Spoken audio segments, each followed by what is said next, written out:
itu kita beda. Silakan Anda, kalau Tuhan Anda diinjak ya silakan aja, nggak apa-apa. Jangan ngemis, jangan nangis kalian. Jadi kalau seandainya agama kalian dipijak-pijak, dinistakan, diludahi, ya udah diam aja kalian. Tapi jangan kalian berharap kami sama seperti kalian. No, sorry. Kami tidak mau sama seperti kalian. Kita beda. Kan bilang beda, jadi ya beda. Beda betul. Banget.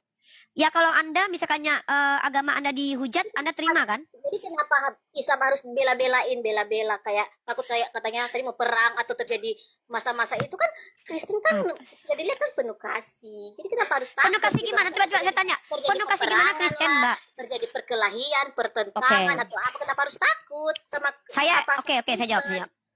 Kalian kalau minoritas berani-beraninya kalian mengklaim kalian ajaran kasih. Anda tengok kolonialisme itu agama Kristen atau Islam. Yang menjajah ke negara kita ini membawa misi mengkristenkan orang itu Belanda, berat sister.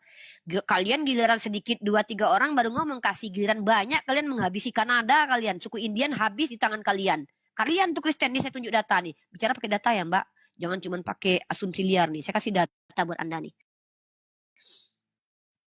Ya, enak aja kalian bilang kalian kasih. Makanya saya tanya, kok kalian mengatakan agama kalian agama kasih? Nih baca nih data nih, ya. Telolis dan agama lain. Coba lihat nih, yang paling banyak menghabisi nyawa orang itu siapa? Nih, Kristen. Nih, coba lihat nih diagramnya nih. Menurut Juan Cole, seorang profesor Michigan nih. Kill by Christian. Mantan dulu. Saya lagi ngomong. Mbak, Anda katanya agama kasih di room saya aja. Anda berani-beraninya menolak data saya, menghentikan saya menunjukkan data loh. Padahal ini room edukasi loh. Anda kalau tuduh bawa data, saya bawa data nih. Anda bilang apa? Kami ajaran kasih. Enggak, saya bilang enggak ajaran kasih kalian. Kalian karena sedikit, makanya kalian bilang kalian kasih. Coba kalian banyak. Ini yang terjadi kalau kalian banyak. Ini kill by Christian.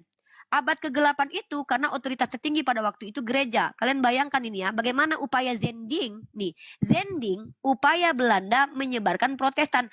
Agama kalian aja dibawa penjajah loh. Lalu kalian bilang kalian kasih.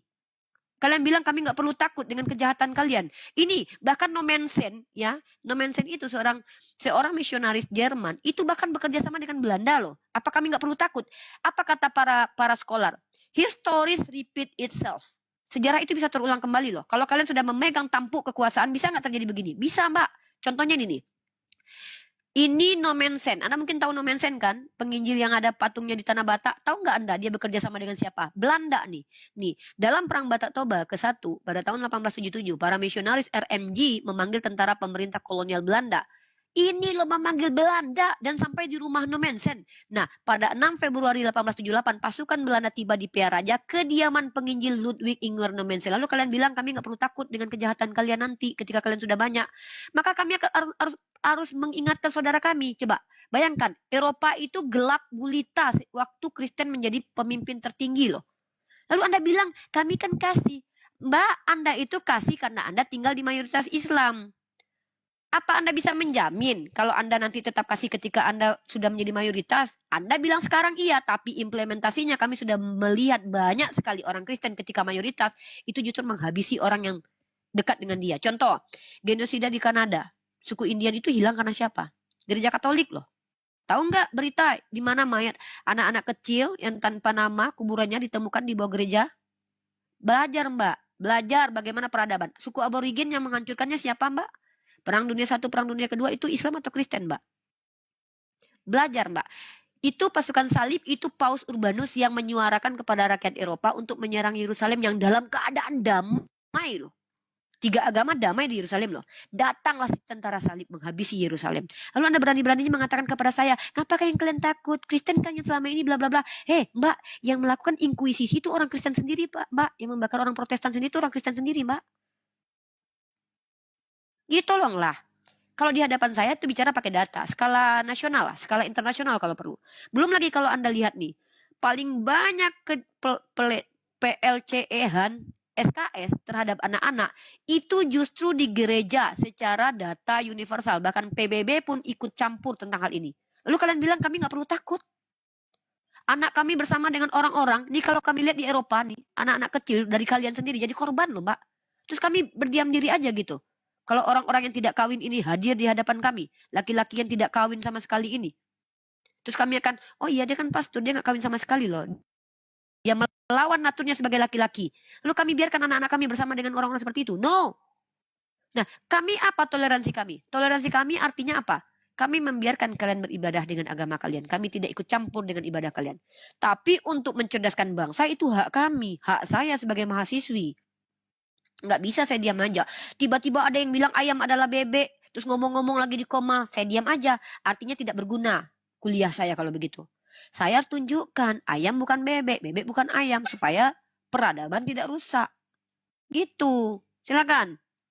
Kau berseru-seru pada Muhammadnya. Sebentar dulu. Mbak, noise mbak. Ngapain mbak? Mbak satu-satu dong. Kalau ngomong sama saya. Seruanku. Siapa yang berseru? Mbak kenapa sih mbak? Inilah kadang saya bilang. Anda ndak bisa mengaku sebagai ajaran kasih loh. Masuk di koma saya, Anda mengganggu. Di sini saya izinkan Anda bertanya. Malah bikin ribut di sini. Kok kayak gini? Katanya ajaran kasih. Anda belum rame loh. Belum saya tunjukkan aja. Anda udah menunjukkan ketidaksenangan Anda kepada saya loh. Hah? Kita belum ketemu aja. Saya belum ketemu sama Anda aja. Anda udah rusuh di koma saya. Giliran saya menjelaskan Anda nggak dengerin saya. Coba. Katanya Anda kasih. Nah gitulah, hargailah. Anda bertanya, saya menjawab. Saya menjawab pakai data. Kalau Anda tidak suka dengan jawaban saya, bantah sayangku. Ya. Kalau menurut Anda saya menghujat, buktikan penghujatannya di mana cintaku. Ya. Ya, kita bagus-bagus aja. Saya tidak akan pernah keras kepada orang yang memang tidak perlu dikerasi gitu. Saya tidak, bayangkan ya, kami tidak pernah diajarkan membenci orang yang kami tidak kenal. Ya, sorry to say nih. Saya dengan Anda nggak kenal. Tidak ada kontribusi hidup saya buat Anda, begitupun sebaliknya. Apa alasan saya benci Anda? Nggak ada. Tapi jangan membuat alasan supaya saya membenci Anda. Apa itu? Kalau menghujat agama saya, pasti saya benci kalian. Benci perbuatan kalian. Gitu. Silakan pertanyaan kedua, sisterku. Silakan anak-anak Yesus, silakan. Silakan pertanyaan kedua. Gini ya Mbak, menurut saya kan agama itu cuman apa ya, tapi lebih ke ajarannya sih, kan lebih bisa dilihat ajaran mana yang lebih baik. Saya bisa dibilang bukan Kristen, bukan Islam.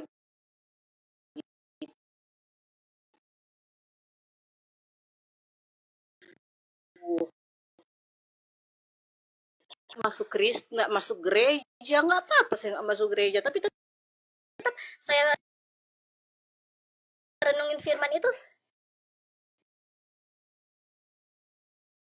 Dan Coba tunjukkan satu ayat yang terbaik dalam Bible Anda dan tunjukkan satu ayat terburuk dalam Al-Quran, Mbak. Ayat terbaik dalam Bible Anda deh. Kitab yang tunggu ya, soalnya saya tidak hafal ayat di mana, tapi Tuh, soal ayat kan? mungkin Mbak tahu ada di mana kan, Mbak kayaknya Saya jago, tunjukkan gitu nih. kan. Saya tunjukkan kepada Yang Anda. Ayat yang Kasihilah yang baik deh. musuhmu, berikanlah itu dia, pipi kanan, beri Oke. kalau dipukul pipi kiri, itu kan sangat sangat membantu manusia Sangat untuk bagus ya. menjalin Sangat bagus banget ya ayat itu. kasih. Iya, sangat bagus. Iya. Jadi, Oke, saya tanya sama Anda. itu kan Kalau cuma anak perempuan, hukumnya aja, tapi kalau di ajarannya Yaudah. kan nggak ada yang salah. saya tanya sama Anda, ajaran tampar pipi kiri kasih kanan itu, Anda bisa nggak melakukan itu dalam keseharian Anda? Kalian saya berusaha, nggak bilang Oke, bisa, nggak bilang baik. tapi berusaha. Ya udah, saya tanya. Menurut Anda, ketika anak perempuan Anda di depan Anda ditampar orang lain, berani nggak Anda suruh dia kasih pipinya sebelah lagi ketika dia ditampar? Berani nggak? Itu kan harus dikasih Mbak, itu dua diksi ayat itu, Mbak. Jangan balas. dipotong ayatnya. Jangan dipotong ayatnya. Jangan dipotong dan dipangkas ayat kitab suci kalian. Dan ada dua diksi di ayat itu. Jangan membalas perbuatan jahat orang lain. Apabila ditampar pipi kirimu, kasih yang kanan. Ada dua, Mbak. Pertama larangan, yang kedua perintah, Mbak. Larangannya jangan membalas. Perintahnya kasih yang sebelah kiri kalau ditampar. Masa yang cuman yang satu aja yang diikuti? Yang duanya nggak diikuti? Konsisten lah, Mbak. Kalau memang itu ajaran terbaik, Mbak ya, kenapa tidak ada satu negara yang menjalankan ajaran itu? Coba tunjuk kepada saya negara yang apabila diperangi tidak akan memerangi balik, Mbak. Satu aja negara, Mbak.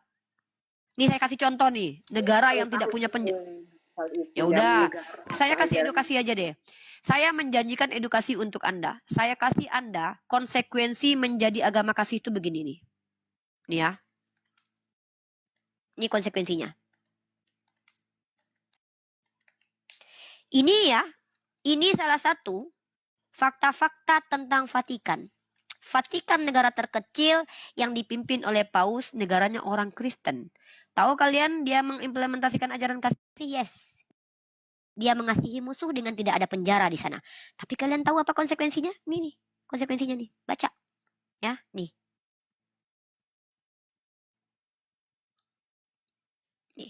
10 fakta tentang Vatikan. Ya, nih. Negara terkecil di dunia yang dipimpin Paus Fransiskus. Tahu kalian bagaimana negara ini berjalannya? Nih. Baca. Baca poin per poinnya. 1, negara ini negara terkecil di dunia.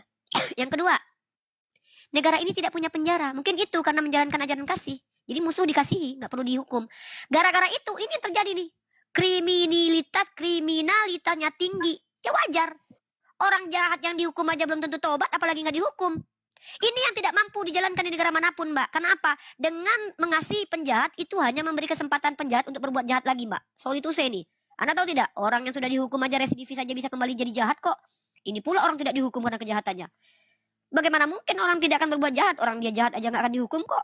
Wajarlah orang jahat di situ. Nggak akan dihukum. Jadi mohon maaf Mbak, ajaran kasih itu tidak relevan buat negara manapun dan ajaran kasih itu tidak relevan diterapkan di Indonesia. Kenapa? Kalau memang ajaran kasih harus diterapkan di Indonesia, itu pengadilan nggak boleh ada. Kasihi semua para penjahat. Koruptor itu nggak usah dihukum 6 tahun, nggak usah itu. Koruptor yang beragama Kristen yang 271 triliun itu. Akal sehat, hikmat, bijaksana. Kenapa harus Kan manusia diberikan akal sehat, hikmat. Bukannya berarti Akal sehat untuk apa? Akal sehat untuk apa? Manusia namanya jahat, mau ajaran agama apapun kayaknya jahat aja sih. Iya, bagaimana Anda memperlakukan orang jahat di agama Anda? Kan harus dikasihi kan? Mohon maaf, kami nggak bisa. Kalau kami mengasihi para penjahat, para psikopat, itu hanya memfasilitasi para psikopat itu menjalankan hobinya, Mbak. Nggak bisa. Kami nggak bisa mengasihi orang-orang jahat seperti kalian Kristen. Makanya saya bilang, Kristen ini ajaran yang tepat untuk para penjahat. Kenapa? Kalian tidak perlu dibebani tanggung jawab untuk dihukum atas kejahatan kalian. Kenapa? Musuh-musuh itu dikasihi kok. Dan itu yang tidak relevan. Dan Anda bilang itu ajaran terbaik. Kalau itu ajaran terbaik tentu sudah dijalankan oleh banyak negara. Justru itu tidak relevan. Nah ini Mbak, saya katakan, Anda bilang ajaran Anda ajaran baik. Sementara Anda sendiri kalau anak Anda ditampar pipinya, berani nggak Anda suruh anak Anda kasihkan yang sebelahnya lagi? Silakan. Lagi kalau anakku yang salah, pasti aku diam. Tapi kalau tidak, anak Anda ditampar. Kalau anak Anda ditampar laki-laki yang tidak Anda kenal di depan Anda, berani nggak Anda suruh dia kasih pipi sebelahnya? Sebagai Anda yang mengajarkan ajaran Yesus kepada dia. Oh jangan. Jangan kasih berarti ajaran Tuhan Anda tidak mampu Anda lakukan. Itu cuma omong kosong doang. Berarti ajaran kasih. Anda aja nggak mampu lakukan itu. Nggak relevan. Udah sampai situ saja dulu Mbak ya. Terima kasih. Oke kakak sayang. Kakak nikmatilah kasihnya kami umat Islam ya. Walaupun kalian minoritas di Indonesia, banyak dari kalian menghujat kami, Nabi Muhammad kalian benci, kami tetap akan bersikap adil kepada kalian. Selagi kalian tidak mengganggu kami dalam iman, kalian tidak mengusir kami dari kampung halaman, kami tidak terlarang berbuat kepada kalian dalam surah Al-Mumtahanah ayat ke-8. Nikmati kebahagiaan Anda di Indonesia karena memang Indonesia dianggap negara plural, karena tidak ada rasis supremasi kulit putih yang berlebihan seperti di negara-negara Amerika dan yang lainnya. Bersyukur Anda tinggal di Indonesia. Alhamdulillah, ya. Alhamdulillah, ya. Alhamdulillah. Coba tinggal di Wakanda, coba tinggal di Afrika, dari habis yang tibalaka ente. Coba tinggal di itu.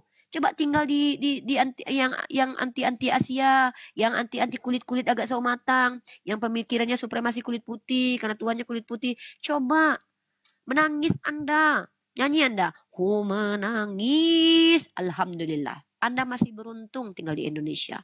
Kalau tinggal di Eropa belum tentu Anda seperti ini. Ya, begitu. Halo Pak Jibril, selamatkan malam.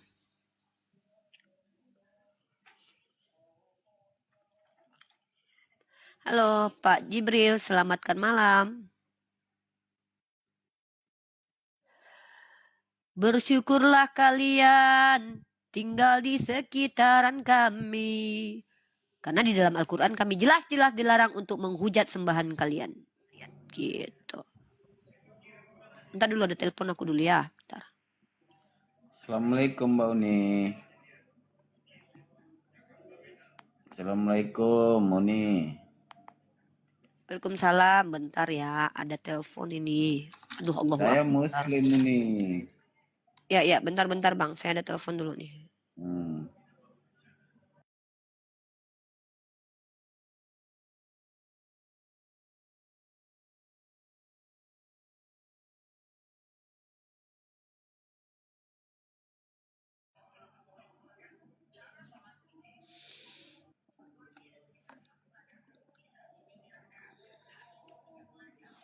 Ya Bang, ada apa Bang? Ada yang mau disampaikan? Nggak ada Uni. Ya, Sehat saya selalu turunkan nih ya ya. Bang. Amin. Alhamdulillah. Ya, kalau Ya. nggak ada ini saya turunkan ya. Iya ya nggak apa-apa nih. Saya tinggal di Riau. Oke. Oke. Assalamualaikum. Waalaikumsalam warahmatullahi wabarakatuh.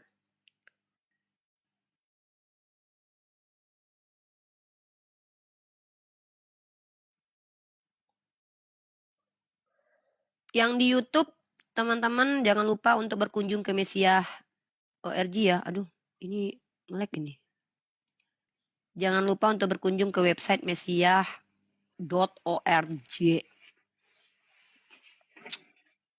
Di situ materi-materi diskusi, insya Allah aku update di sana. Aku coba naikin yang nonis aja ya. Kalau banyak yang minta naik, tapi banyak yang Islam ya. Kita naikkan yang non-muslim aja ya. Yang Islam jangan belajar sama aku. Aku belum ada hak mengajar umat Islam. Nanti kalau aku udah jadi ustazah. Itu Bapak tadi kemana dia? Kok sopan ya, tumben konten sopan. Ada sih beberapa teman-teman Kristen itu yang sopan. Sebenarnya mereka itu biasanya kalau udah tantrum itu, kalau udah tahu agamanya kita hancurkan doktrinnya itu baru mereka marah. Tapi kalau mereka belum ini tuh biasanya mereka masih. Halo Pak Dia. Hanya dia. Iya, sebenarnya di Bapak sini turun ya. kita harus bersikap ini sih. Kalau misalnya ada konten yang menghina, kita harus belajar biar jangan kita marah kan gitu. Jadi sama. Ya maksudnya agama. kita tampol bolak-balik boleh. Artinya kita belajar kan, disitulah. Ya mungkin Indonesia di tahun 2030. Halo, selamat malam Uni. Assalamualaikum. Waalaikumsalam malam Pak Erlan. Muslim atau non muslim Pak? Alhamdulillah saya Muslim Kak Uni. Alhamdulillah. Siap. Ada yang mau disampaikan Pak? Saya mengikuti di TikTok ini perihal yang apologet ini kurang lebih 2-3 bulan. Bentar Pak, ini ada yang naik, nggak sadar dia naik. Ya lanjut. Nah, alhamdulillah dengan melihat apologet Islam ini, keyakinan ketauhidan saya semakin memantapkan saya dalam Islam Uni. Insyaallah, alhamdulillahirobbilalamin. Lihat Semoga Uni, bermanfaat jadi amal jariah buat kami. Lihat Pak Yusuf PI, alhamdulillah semuanya sangat antusias. Alhamdulillah. Dan begitu terlihat jelas memang perbedaannya yang sangat jelas bahwa di kitab yang sebelah memang terlalu banyak perubahan-perubahan yang tidak konsisten, tidak sesuai dengan Alkitab yang kita pegang. Oke. Ada lagi Pak yang mau disampaikan? Mudah-mudahan bermanfaat. Ada lagi? Sangat bermanfaat sekali Uni. Teruskan, maju terus Uni. Siap. Iya, titipan buat Bapak ya, Pak. Maaf. Libatkan juga anak cucu kita, biar kalau kita sudah nggak ada, Pak, mereka yang lanjutkan. Halo, selamat malam. Halo, selamat malam. Ini yang bicara siapa ya? Kimnil ya? Iya, benar. Oke, selamat malam. Kak Kimnil perkenalkan dirinya, agamanya apa? Sebenarnya agama di KTP